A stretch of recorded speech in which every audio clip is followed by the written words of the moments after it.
a te quer revelar. Bom dia, meus amados e amadas. A minha saudação a você, meu irmão, minha irmã, em nome de Jesus. Deus te abençoe. Hoje, 7 de dezembro de 2024, sábado. Vamos aqui meditar na palavra de Deus. Estamos aí falando sobre a natureza do crente carnal. Amém? O nosso texto hoje é 1 Coríntios capítulo 3, versículo 3. Diz assim a palavra de Deus. Portanto, havendo entre vós ciúmes e contendas, não é assim que sois carnais e ainda andais segundo os homens? Amém? Paulo está tratando desse assunto, escrevendo aos crentes de Coríntios. Já disse a você ontem que os coríntios, eles tinham todos os dons espirituais, entretanto, o que eles pensavam que era ser espiritual, na realidade estava sendo carnal. E Paulo, no versículo 3, apresenta aqui dois aspectos importantes para a vida de um crente, para pensar, né? Que ele vai dizer que, portanto, havendo entre vós ciúmes e contendas. Ora, ciúmes e contendas, ou seja, Paulo destaca essas duas características que não podem mais fazer parte da vida de um crente. Amém? Ciúme, porque o pastor falou com alguém, a irmã fulano de tal falou com a outra, não falou comigo. Então vá lá e fale com ele ou fale com ela. É assim relacionamento de cristão. Mas ciúmes, né? Eu peguei aqui um sentido de ciúme muito mais para a gente pensar mesmo sobre isso. É sentimento negativo em que se mesclam ódio e desgosto. É um sentimento de ódio, desgosto provocado pela felicidade de alguém, inveja, é isso aí. Então isso não pode existir entre os crentes. Amém? E assim, se a gente falar só de uma igreja local, amém, não é para existir mesmo, não. Crente que fica mal com o outro, ele está completamente errado. Crente que fala mal do outro está completamente errado. Isso dentro da congregação. E aí, existe isso? Claro que existe. Infelizmente, porque tem os carnais. E eu disse a você que todos nós somos carnais. Agora, a diferença que faz é você deixar o Espírito de Deus agir mais na sua vida, tá certo? Então, ciúme é esse sentimento negativo que é mesclado por ódio e desgosto. Você com inveja de alguém, por causa da felicidade de alguém. E contenda é causar disputa, né? Litigar assim contra alguém, dirigir provocações, competir, né? Disputar, querer ter a primazia, né?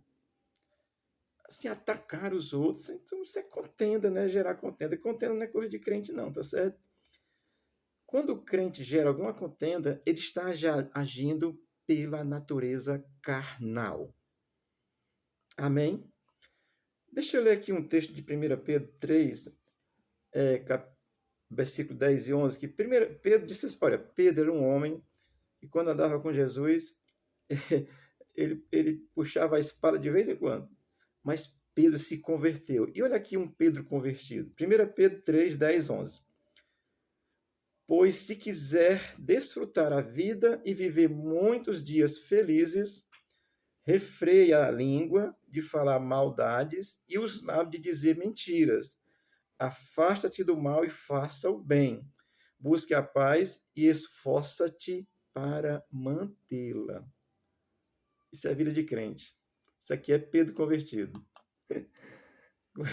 O Pedro, antes de se converter, ele diz: Tu és o Cristo, filho do Deus vivo. Aí, ao mesmo instante, diz: você não vai morrer, não. Aí Jesus diz assim: é o Satanás que está falando agora.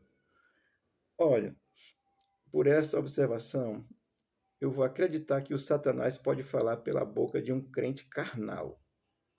Ele não entrou em você, você é salvo porque você crê, mas você foi influenciado pela natureza pecaminosa, tá certo? Isso é muito, muito complicado. Então, Paulo vai dizer que vocês sois carnais porque tem contenda de vocês estão competindo, quem é o melhor, quem fala mais língua, quem tem mais revelação. Eita, Jeová, isso é carnalidade, gente. Aí Paulo vai assim, não é assim que sois carnais, ou seja, não é com essas coisas, competindo, contendendo, brigando, disputando, gerando situação de ciúme entre os irmãos. Não é assim que vocês sois carnais? É isso que Paulo está afirmando, tá certo? Então, essas ações, elas são, vamos dizer, são normais entre descrentes, tá certo? Aí eu vou abrir um parênteses aqui.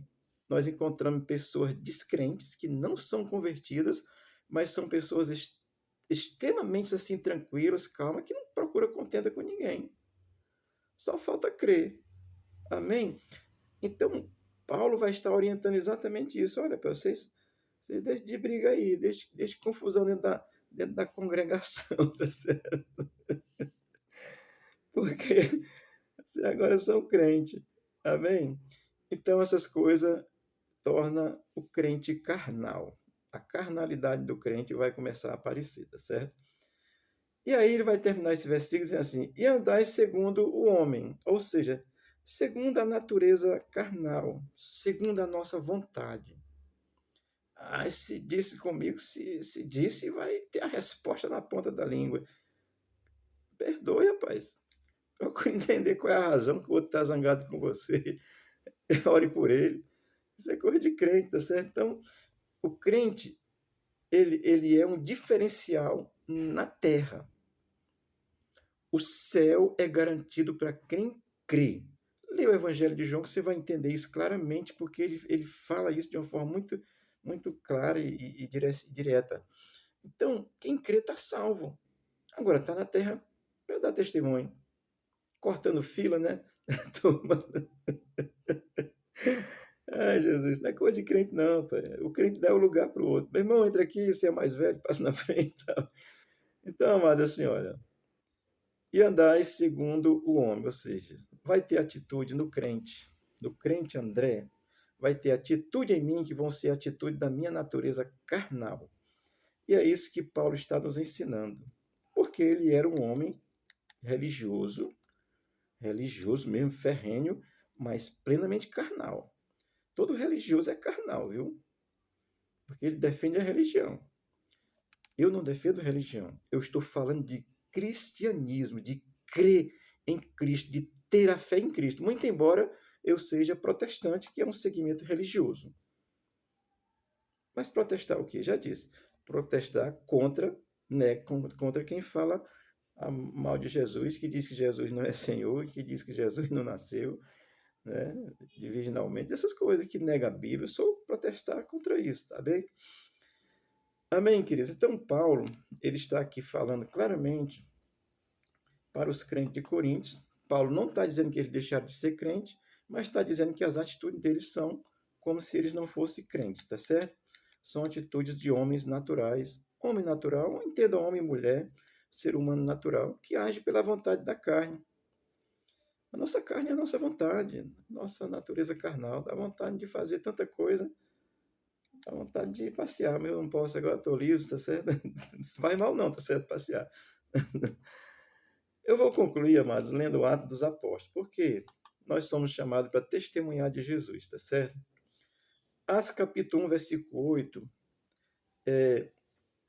a palavra do Senhor nos diz assim: mas recebereis a virtude do Espírito Santo, que haverá de vir sobre vós, e ser-me-eis testemunhas, tanto em Jerusalém, como em toda a Judéia, Samaria e até os confins da terra. Oh, glória! Chegou aqui em Fortaleza, bairro João 23, e me alcançou. Por causa do testemunho de homens e mulheres que sofreram, que morreram comidos pelos leões, morreram crucificados, morreram queimados, morreram através de espada, e o evangelho chegou. E eu estou aqui dando prosseguimento, sou testemunha de Jesus Cristo. Você precisa crer nele como seu Senhor e Salvador. E entenda, quando nós cremos em Cristo, recebemos o Espírito de Deus de acordo com 1 Coríntios 3, 12, 3, tá certo? Ele passa a habitar em nós. Só declaramos essa fé por causa do Espírito em nós, tá certo? E aí, quando isso acontece, eu preciso entender que eu agora sou crente, preciso depender do Espírito Santo para que eu não haja apenas pela natureza carnal. Amém? Isso é uma reflexão, eu acho muito interessante isso. Eu quero me lembrar disso, porque quando a minha natureza carnal quiser dominar sobre mim, eu oro quase todo dia para que o Espírito de Deus me lembre assim: olha, não entra nessa contenda, não entra nessa confusão, não, que tu é crente, tá certo? Crente não anda criando confusão, não. Crente prega Jesus. E Jesus é o príncipe da paz. Amém? Deus te abençoe. Tenha aí um bom sábado, tá certo? Seja a tua casa aí abençoada por Deus, o Brasil seja abençoado por Deus. Bem, aqui tem um mapa do Brasil, né? O mapa do Brasil é lindo, suas cores verde, amarelo, azul e branco. É o nosso Brasil maravilhoso. Que o Brasil seja abençoado, você seja abençoado. Eu quero ser abençoado também. Estou aqui te abençoando, trazendo uma palavra. Até para você, se você ouvir essa palavra, você é descrente, você vai entender por que às vezes um crente age. É porque em vez dele depender do Espírito, está dependendo da sua natureza carnal e vai fazer bobagem. Precisa se arrepender porque não fez de acordo com a vontade de Jesus. Amém? Deus te abençoe, Deus te guarde, abençoe a nossa nação, a tua casa, em nome de Jesus. Amém. Solta o cabo da nau, com os remos na mão, e navega com fé. Amém. Vai nessa fé, meu irmão. Deus te abençoe.